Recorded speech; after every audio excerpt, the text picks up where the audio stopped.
Terlupa. Saya, Pak, ini orang pertama kami. Ya, Pak.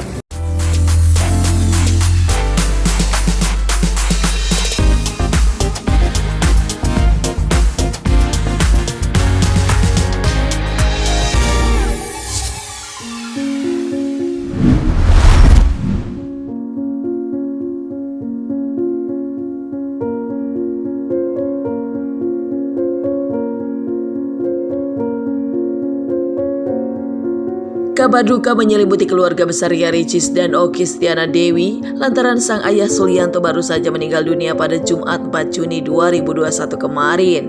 Meninggalnya sang ayah rupanya cukup mengejutkan bagi keluarga lantaran tak sedang dalam keadaan sakit. Sang ayah yang baru pulang dari kampung halamannya Batam memilih menginap di rumah Ricis untuk beristirahat. Namun tak disangka itu menjadi peristirahatan terakhirnya di mana sang ayah yang berusia 58 tahun meninggal dalam keadaan tertidur. Tangis kesedihan keluarga pun pecah saat pemakaman dilakukan di Pondok Pesantren Darul Quran kawasan Cipondoh, Tangerang.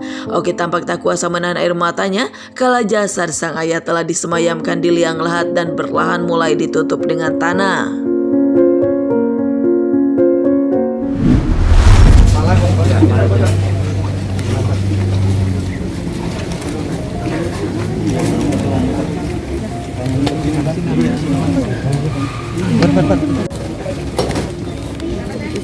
Oke, tanut saya. Buat, iya terus. Dewa. Dari pegang kain, Nah, ayo. Dan dulu Oki. Ustaz, maaf, sini aja Pak Ustaz. Gak bisa Pak, di sini Pak. Ayo saya ayo. Terlupa. Saya, Pak, ini orang pertama kami. Ya, Pak. Bapak pegang ini ya. Ayo. Terus ayo. Ini. Tahan. Bisa. Pelan. Ayo lah. Ini tahan. Jangan lepas. Turun Pak, turun Pak. Ini yang sebelah sini turun begini. Turun. Benar. Kuat ya. Sabar Pak. Duduk Bismillahirrahmanirrahim. Lepas. Ya, pelan.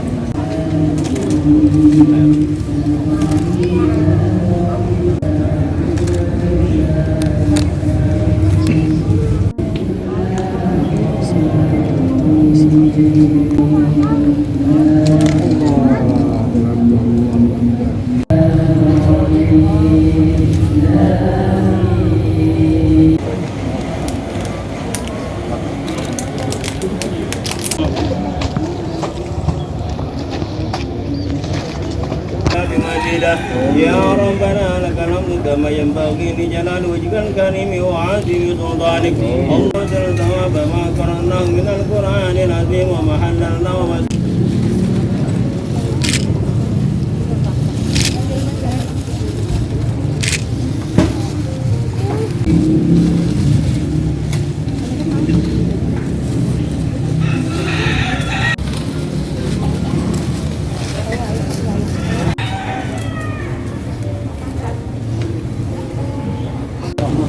Inna lillahi wa inna ilaihi raji'un.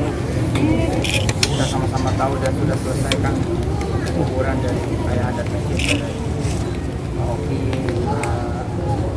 Jini dan para Ricis. Insyaallah bukan cuma husnul khatimah, tapi ini adalah ayah dari anak-anak yang banyak sekali amal solehnya. Beliau bertiga membangun Maskanul Kubat. Ribuan lebih anak-anak yang menghafalkan Quran. Bahkan Mbak Oki sendiri sudah tuntas hafal 30 dan doktor pula lagi. Insyaallah seperti yang saya bilang ketika Mas Rio, Mbak Oki ngechat saya pertama kali, dia memang layak beliau di sini. Kenapa? Karena memang inilah ayahnya dari para penghafal Quran. Ini boleh kita bilang Abul Hufad, ayahnya para penghafal Quran. Insyaallah husnul khatimah, amin.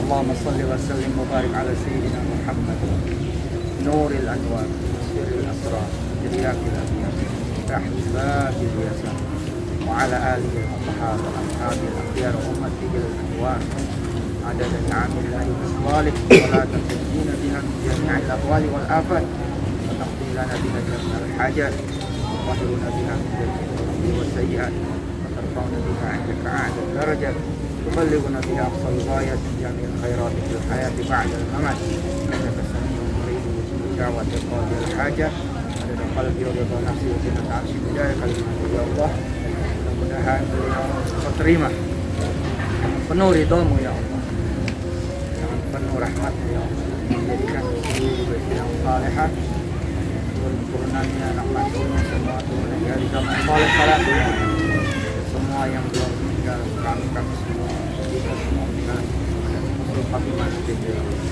jika setiap huruf yang diajarkan kita seluruh keluarga besar Maskan Ustaz dari Quran mengalir buat beliau, mengalir buat orang-orang tua beliau, mengalir buat semua guru beliau, mengalir kemudian seluruh donatur yang Maskan.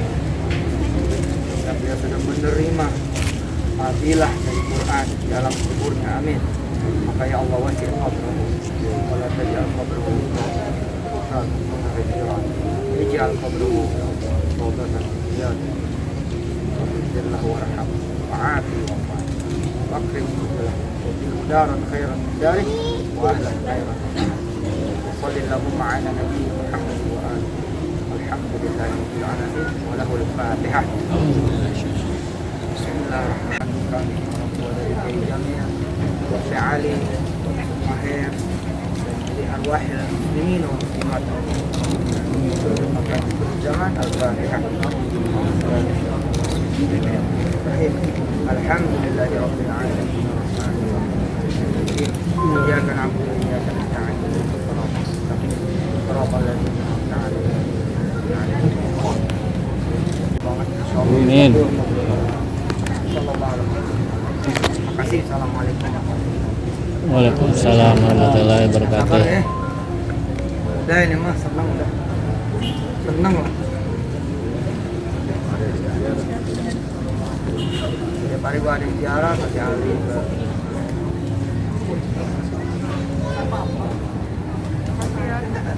Ya. Ya makasih teman-teman semua.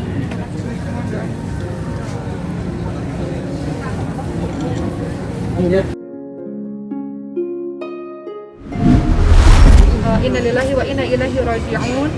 Bapak wafat pada usia 58 tahun. Dan bagaimana kronologis Bapak bisa kembali kepada Allah Subhanahu wa taala? Bapak memang punya penyakit jantung. Ya, kemudian Bapak meninggal ketika tidur.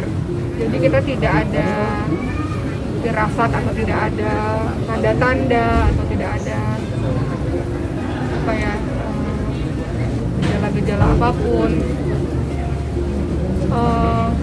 Papa tinggal di rumah Ricis, Papa sama ibu orang tua kita tinggal di rumah Ricis. Cindy tinggalnya di tempat lain, saya tinggalnya di tempat lain. Takdir Allah di rumah itu semalam itu hanya ada ibu saya dan ada mbak penjaga rumah. Jadi papa itu semalam masih baik-baik saja, semalam masih makan malam sama ibu di rumahnya Ricis. Kemudian bapak tidur dan ibu tidur di kamar yang berbeda karena papa ibu tuh punya penyakit autoimun sebetulnya, jadi memang malam itu ingin istirahat sehingga nggak ketahuan papa meninggal. Kemudian di pagi hari baru ibu mengabari kami di telepon anak-anaknya bahwa papa udah dingin, jadi beliau wafatnya ketika masih Patisu turun lagi. kemudian akhirnya sebetulnya ibu nggak ngasih tahu kami ya anak-anaknya ya, ibu cuma bilang papa udah dingin gitu, cuman kita juga belum tahu keadaan papa. Jam 8 pagi di hari Jumat ibu menelpon anak-anaknya, nelpon saya, nelpon Cindy, nelpon mantu-mantunya. Gini, jadi papa itu baru pulang dari kampung halamannya, baru 2 hari pulang dari kampung halamannya. Kemudian istirahat sebentar di rumahnya Ricis. Tadinya papa mau pulang ke Batam, cuman takdir Allah, kita bersyukur pada Allah. Kalau pulang ke Batam, papa kan pulang ke Batam tuh masih ada kerjaan ya di kota Batam gitu. Tapi alhamdulillah kita masih bersyukur, kita terus bersyukur kepada Allah karena papa akhirnya memutuskan untuk tidak jadi pulang ke Batam. Jadi papa tetap terus di rumah Ricis. Akhirnya kita anak-anaknya bisa mendadak. Gue pegangin. Jadi Gue pegangin. ketika jam 8 pagi orang tua kami, ibu kami menelpon dan kemudian mengatakan papa dingin, kemudian kita kirim ambulans dan akhirnya Cindy dan saya kita sama-sama menuju ke rumah sakit pada saat itu. Sampai di rumah sakit memang dokter tidak melakukan tindakan apa-apa karena kata dokter ini meninggalnya sudah beberapa jam yang lalu. Jadi itu saya juga baru tahu karena ibu nggak bilang apa-apa, ibu saya nggak bilang apa-apa. Jadi dari pernyataan dokter akhirnya kita tahu bahwa ayah kita udah nggak ada. Ibu lebih tegar daripada kita. Ibu paling kuat. Ibu lebih kuat daripada kita. Saya pikir saya yang akan menenangkan ibu. Tahunya ibu yang menenangkan saya. Jadi ibu dalam keadaan tenang, tegar, sabar. Justru kita ini anak-anaknya yang nggak berhenti nangis. Jadi ya, justru ibu yang menenangkan kita ya. Ini sesuatu yang mendadak ya teman-teman sekalian. Maksudnya papa bukan sakit yang di rumah sakit, kemudian kita repair kita enggak. Jadi mendadak, tapi pertama karena tempat tinggal kita lumayan jaraknya lumayan dekat. Kemudian yang kedua, kita tahu di sini dikelilingi oleh orang-orang baik, ahlul Quran, para penghafal Quran. Di sini dikelilingi oleh makam-makam orang-orang yang solih. Santri-santri penghafal Quran juga senantiasa mendoakan. Tadi santri-santri penghafal Quran dari Maskal Hufat ya, dari pesantren kita juga datang, serta seluruhnya mendoakan. Dan ya, insya Allah malam ini akan kita mulai mengumpulkan seluruh santri ya, di Maskal Hufat di Bintaro. Kita akan membaca Quran. Kita mengaji malam ini insya Allah ya. Walaupun mengaji itu setiap saat, tapi itu kan salah satu cara untuk menghibur hati ya.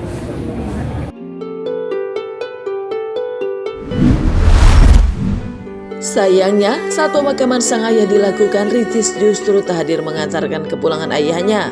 Rupanya YouTuber nomor 2 di Indonesia tersebut sedang berada di Flores untuk urusan kerjaan di mana lokasinya tak mendapatkan sinyal. Sehingga Ricis pun tak mengetahui sama sekali jika sang ayah meninggal dunia dan telah dimakamkan. Namun melalui unggahan vlog miliknya, Ricis pun tampak memperlihatkan ketegarannya meski tak sempat bertemu sang ayah untuk terakhir kalinya. Ada di Flores sampai hari ini. Sampai hari ini Ricis belum tahu. Karena di Flores belum ada sinyal ya. Jadi dia dihubungin dari pagi. Sampai hari ini dia belum tahu, belum dapat sinyal. Ya, karena nggak ada tanda-tanda apapun. Jadi Ricis memang dia ada syuting ya, ada syuting di beberapa tempat. Salah satunya sekarang ini lagi syuting di ada kegiatan di Flores. Ketika ditanya tadi, teman-temannya itu pada bilang Ricis kayaknya lagi ada di gunung gitu, jadi nggak ada sinyal gitu. Dan saat ini kondisinya Ricis, tadi saya tanya gimana kondisi Ricis lagi turun gunung ya, tapi belum dikasih tahu karena takut lemes, takut lemes gitu. Jadi biar dia turun dulu, dia dalam kondisi yang tempat tinggal yang baik dulu, baru nanti dikasih tahu. Seluruh teman-temannya di sana udah tahu ya, tim-timnya udah tahu, kecuali Ricisnya belum tahu. Pasti ketika dia udah tahu kabar pasti dia langsung pulang. Mudah-mudahan kalau dia dapat, dia udah selesai turun. Saya nggak tahu posisi dia di mana ya, tapi ya mungkin besok. Saya nggak tahu juga pesawat ada atau enggak gitu. Tapi besok mungkin Ricis akan. Mudah-mudahan ya, insya Allah doanya. Ketika Ricis dapat sinyal, Ricis pasti akan ngeliat di grup family. Kita punya grup family. Seluruhnya udah kita kabarin di situ. Kita juga tadi sengaja beberapa proses apa kita fotoin supaya Ricis bisa lihat. Ketika dia dapat sinyal nanti ya, bisa lihat gitu, walaupun dia nggak bisa hadir, tapi insya Allah dia bisa lihat. Kenangan akan sosok sang ayah kembali teringat di benak Oki, bagaimana sang ayah mengajarkan dirinya dan kedua adiknya untuk menjadi wanita yang tangguh. Artis sekaligus pendakwah tersebut mengaku lega lantaran keinginan sang ayah untuk melihat Ricis menyelesaikan kuliahnya dan menjadi seorang sarjana bisa terwujud. Sayangnya, ayahnya masih memiliki satu keinginan lagi yang belum bisa terwujud, yakni untuk menemukan pendamping hidup yang baik untuk Ricis. Dan lantaran hal itu, sang ayah pun menitipkan pesan kepada Oki dan sang adik Cindy untuk bisa membantu menemukan pasangan untuk Ricis seperti yang diharapkan ayahnya. Papa punya anak perempuan ya, 3 perempuan. Dan dari kecil, mungkin nanti Cindy bisa menambahkan, Papa disiplin sekali pada anak-anak perempuannya.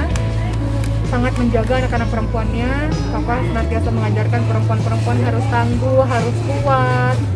Anak perempuan harus menjaga nama baik keluarga, anak perempuan harus santun, anak perempuan harus baik gitu. Jadi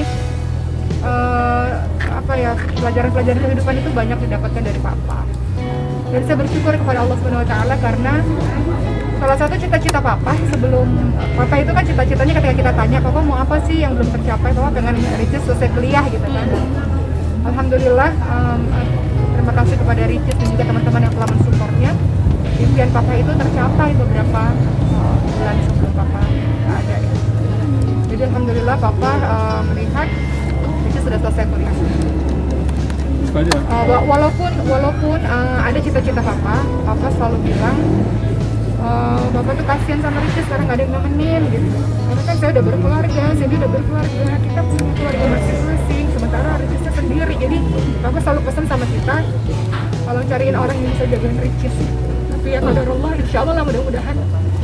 Ya walaupun Bapak belum bisa lihat ya anak musuhnya ada yang jagain gitu, tapi insya Allah mudah-mudahan doanya supaya dia Ricis dapat jangan bisa jaga Ricis gitu. Tapi itulah wasiat atau pesan Papa ke saya khususnya, tapi ini juga ya Papa selalu bilang selalu cariin orang yang bisa jadi Ricis. Kadang karena Oki kan nggak bisa 24 jam dampingin Ricis, Cindy juga nggak bisa 24 jam dampingin Ricis.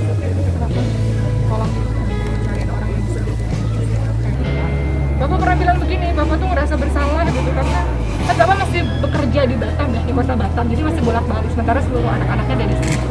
Jadi Bapak selalu bilang Bapak merasa bersalah karena nggak bisa ngikutin Ricis terus-terusan gitu. Padahal harusnya sebagai orang tua Bapak masih ngedampingin Ricis. Jadi makanya Bapak selalu bilang tolong jagain adiknya ya dulu sih, cuman ya insya Allah mudah-mudahan kakak-kakaknya bisa menjaga adik bungsu kita. Punya 3 anak perempuan itu ada hadisnya sendiri tuh. Insya Allah surga dah. Karena memang mendidik 3 perempuan kan nggak gampang ya. 3-3-nya kan manfaat semua alhamdulillah kan. Baik Mbak Oki, Mbak Cindy, Mbak Ricis. Dan kedekatan kami dengan keluarga ini karena Quran. Karena Mbak Oki juga itu hafizah 30 juz dan punya pesantren tahfiz Maskanul Hufaz yang salah satu tempatnya adalah asalnya tempat kami yang kemudian atas rizki dan karunia yang Allah berikan kepada Mbak Oki, Mbak Cindy, Mbak Ria Ricis itu menjadi dibangun begitu megah, mewah, luar biasa. Dan bahkan masih ada support dana dari Mbak Oki ke kegiatan-kegiatan Darul Quran. Nah, sebelum itu pun juga udah dipertemukan di banyak sekali event-event lomba musabaqah Darul Quran, baik di luar TV maupun di TV. Dan kedekatan kami juga Darul Quran dengan beliau, kedekatan dakwah, karena beliau juga sebagai pendakwah. Alhamdulillah. Dan ketika dikabari berita bahwa ayahnya meninggal dunia dan pamit dikuburkan di Darul Quran, ya kami merasa ini adalah juga pesantrennya beliau. Kami pamit dengan Pak Wali Kota, dengan Pak Kapolres, Dandim, Camat Palura, Pak Kapolsek pada Kamil izin, kemudian ke pimpinan Darul Quran. Ya, saya bilang bahwa ini adalah ayah dari seorang penghafal Quran dan ayah dari 2 orang lagi yang berkhidmat juga dengan Quran. Rezekinya Mbak Ria Ricis itu banyak sekali mensupport Mbak Oki. Jadi wajarlah kalau kemudian ayahnya dimakamkan di Darul Quran. Dan kami merasa terhormat sekali, merasa mulia, merasa keberkahan. Begitu juga masyarakat Kota Tangerang, kami merasa tersanjung. Allah Ta'ala ini tertua dari sahabat saya dulu. Kita doakan mudah-mudahan Allah berikan tempat yang terbaik. Kemudian Allah lapangkan kuburnya. Amin. Allah lipat gandakan pahala dan amal ibadah. Kalau dengar pertama kali itu tadi sebelum sholat Jumat ya, sholat Jumat saya dapat kabar dari salah satu ustadz sebenarnya kan. Kemudian saya konfirmasi ke Rio, dia bilang iya tempatnya di sini. Ya udah, jadi setelah sholat kita berdoa mudah-mudahan Allah berikan kekuatan. Ini mungkin hal yang tidak sudah, tapi kita berharap mudah-mudahan Allah berikan kekuatan kesabaran buat seluruh keluarga dan insya Allah ini hari yang baik, hari Jumat ya. Kita berdoa mudah-mudahan Allah juga berikan tempat terbaik